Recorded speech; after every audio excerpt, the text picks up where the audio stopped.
He was a lunatic. An absolute lunatic.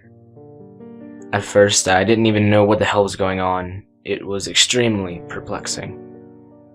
Almost as if an enormous block of tangible concrete had thrust itself in front of my mind's gate. I was completely and utterly discombobulated.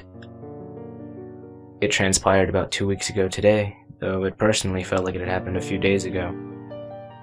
Now I know what you're thinking right now. What are you even talking about? Yeah, I know, okay? I haven't given a proper exegesis yet. That's what I'm going to cover right now, so just relax. Try to be at least remotely sympathetic, and keep your eyes and ears open. I had just gotten back from my summerly visit with my grandparents, and me and my mother were just settling into our new apartment. Finally we got an apartment. Of course, with life's hammer of provocation, there was a catch. We had a roommate. I'll be truthful here, he wasn't too grim at first. I actually thought he was pretty impressive. His guitar skills nearly blasted me away. Please note that this guy was both a cancer survivor and a 52-year-old man. Anyways though, moving on to the story, our apartment felt constricted. It was almost as if my elbows could reach each other while folded over. It was atrocious and deplorable, minuscule. Peculiarly enough though, certain areas of the apartment were astonishingly commodious. Me being the space hog I was, I mentally died when I was ascertained that I'd be sleeping with my mother. Now, don't be mistaken. No, I don't have family problems. I just simply have a strong inclination to thrive in my own personal space. Tell me, how would you feel sharing not only a room with a parent, but also a bed? I'm postulating you agree with me. Me and my mother ended up acquiring a gym membership about a month or so after I arrived back in my hometown, and we made periodic visits in an attempt to get fit. Yeah, that never happened. Friday night we went to the gym. You know, worked out, sweated our body off, and even drank from their beguiling contrivance for H2O. It was all in good fun. At least, initially it was. If I had $1 for every time I said I was going on a diet, trust me, I'd be the most famous imbecile on the face of the earth. It was about 2 hours of free time spent at the gym, and when we arrived home, I promptly shimmied my way through the front door and fast walked down the hallway. Okay, I might have gotten sidetracked just a little bit by fuzzy felines, my one true weakness. Our bathrooms were side by side, and there was a door in one bathroom leading straight into the other. I always tried my best to keep it shut at all times, just for the sake of privacy. Quite a common thing, really. You don't know how many times I went in there to find the door open. Let's just say that I genuinely respect others' belongings. When I stepped into our bathroom, Lord behold, the door was open. Wide open. I peeked around the abraded door frame, and my eyes immediately described Dan in the shower. Thankfully, he wasn't actually showering. He was just standing there. He stood there and stood there and stood there until he ultimately caught sight of me. Dan shook his head in a disoriented conduct, turned to look at me, and then quickly stumbled his way out of the shower. Frankly, I thought this guy was on drugs. High, and to be honest, he looked the part. "Oh hey, what's going on? I've been locked in here since you guys left," he said. There was the first red flag. All 3 doors leading to the bathrooms locked from the inside, so there was no way he could have gotten locked inside. This guy. What the hell? Had we entirely overlooked something? As far as we knew, Dan only smoked cigarettes and nothing else. I felt unbalanced, muddled. I had absolutely no clue what was wrong with our roommate, and it freaked me out. It made me nervous. Soon enough, I vacuumed all thoughts from my head. I made a new slate in which I desired to fill with script lines, anime, and YouTube videos rather than my possibly psycho roommate. I ended up staying in me and my mother's room for approximately an hour and a half. I was working on some stories, listening to music, and even dabbled in a little K-pop, the customary for me. Before even a moment's breath, my mother entered the room and stood in front of the bed with a look of alarm. "So I was getting something to drink in the kitchen, and Dan followed me," she mumbled.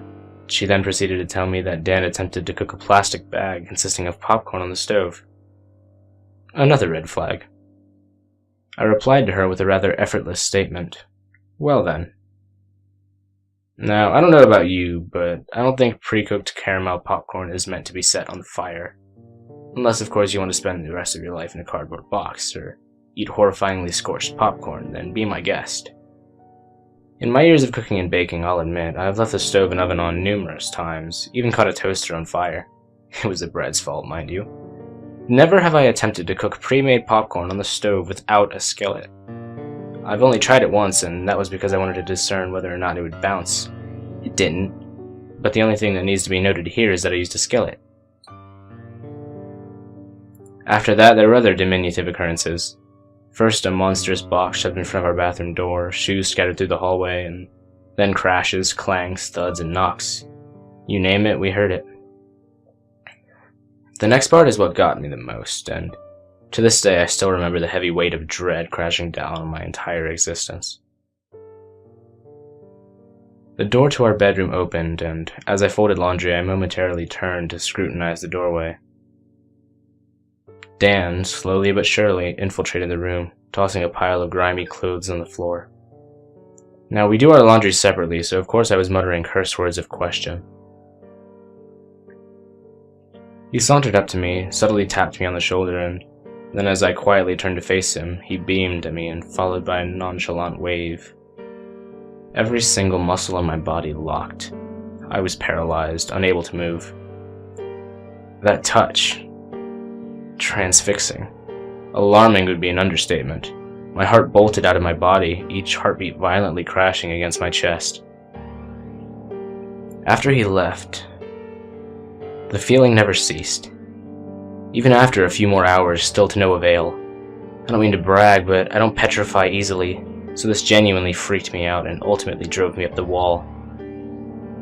Throughout the night I stayed awake. I wasn't able to sleep. How could I? Hell, I didn't know what Dan was capable of in his current state of mind. I didn't know whether or not he'd commence with a brutal slashing. I didn't want to die. Not yet. I still hadn't hit the lottery. As a few more hours reeled by without any odd occurrences, I thought it was over. I was wrong. My eyes flickered with a gleam of reluctance as I felt a craving for soda. Soda, the king of all drinks. Yes, highly unhealthy for you, but in my opinion, I prefer it over alcohol and any other existing drink out there. Bare feet softly patted against the cream carpet as I soundlessly tiptoed into the living room. Crumbled popcorn pieces rested silently on the cigarette-burnt couch, the caramel only strengthening its bond with the carpet. And laying right next to the scattered pieces was a glass cup filled with an even more popcorn, as a fork peeked out of the glass for a breath of fresh air. I observed the scene once more, only to find pliers? Strange. The list went on and on. The trash taken out and set next to the sofa, the bathrooms, objects knocked over, strung along off white tiles, and the television, left blaring like the scream of military horns. The next day, I was told that Dan had a bad reaction to his new medication. That didn't make any sense. After everyone left, I searched the cabinets, only to find one pill bottle for cancer medication. I pressed down and twisted the cab open. The view raced through my mind. A sealed tab left untouched.